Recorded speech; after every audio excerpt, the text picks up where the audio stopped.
So, have you noticed some songs are just way too on brand for an artist to be quote unquote accidental?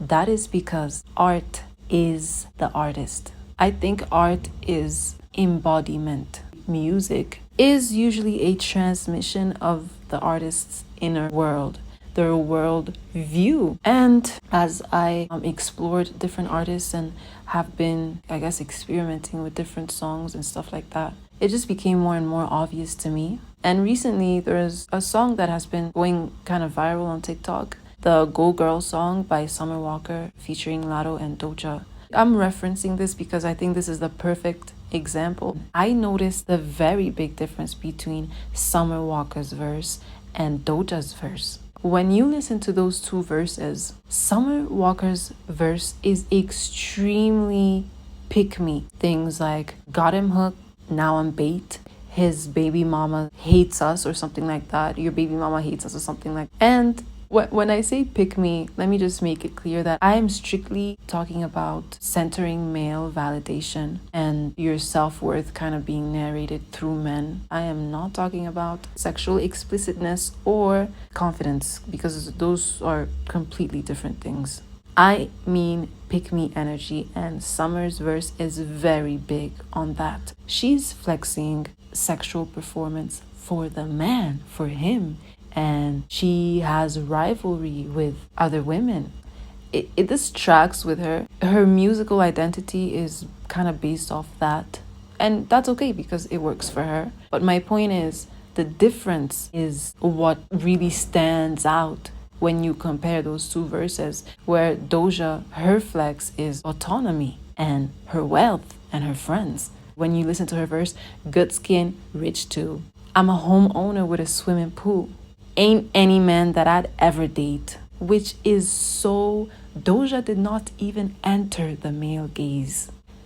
Doja has never been a pick-me.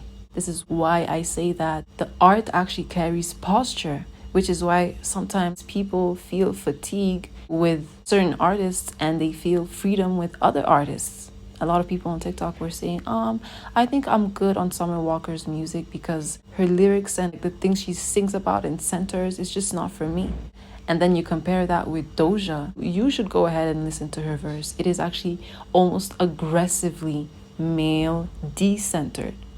This is the same woman who sung Niggas Ain't Shit. Mind you, okay? So when we pull up discography receipts for both of them, those verses are not random. It's not even actually just posturing, it's continuity. They're just continuing who they already really are. Their personalities leak through their lyrics and their music. Even Paint the Town Red, where she has a verse that says, I don't need to wear a wig to make you like it. Her art has always said that men are not the prize. And then you compare that to Summer, who in her Go Girl verse, she talks about rivalry with women and her kitty being the center of his whole world. This is the same woman who sung Fourth Baby Mama, Come Through, playing games. Summer Walker's music has always been very much about emotional attachment to men and this longing to be chosen and you know, this romanticizing and idealizing and all these things. So when you take that and then listen to her verse on Go Girl, it's almost like a pattern, you know, it makes complete sense. Same thing for Doja, you know. They're both actually very consistent, only in opposite directions.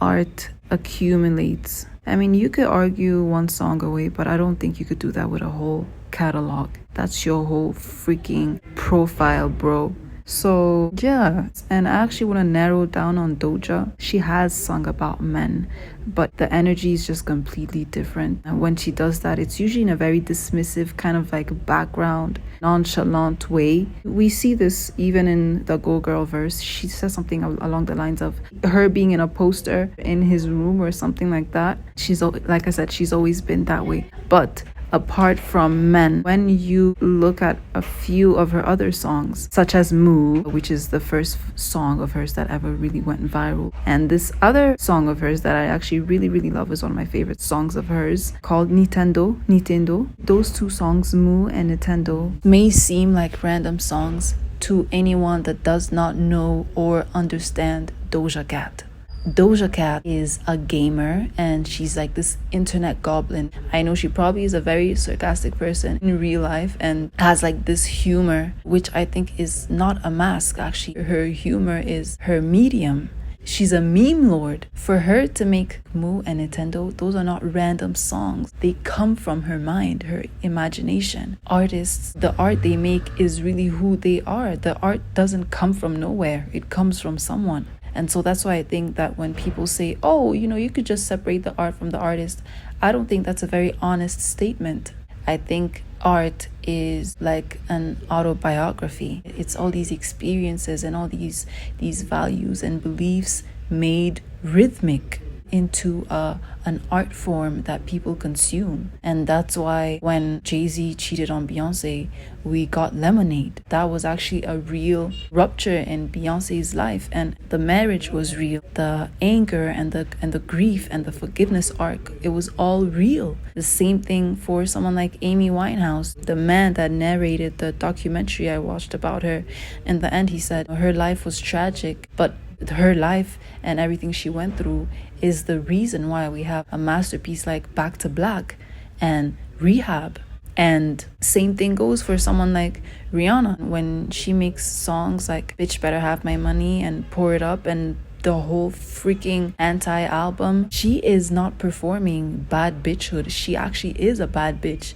And I think that when we listen to those songs, it doesn't feel aspirational. It feels documentary because that's actually who she really is. I mean, I used to listen to songs like Consideration and Same Old Mistakes right after hitting my joint. I'd have those two especially on blast. I know that Anti would not be the same again also if Riri was not a stoner. One of my favorite songs ever, which is a classic piece, is called The Devil's Chill Sonata by Tartini.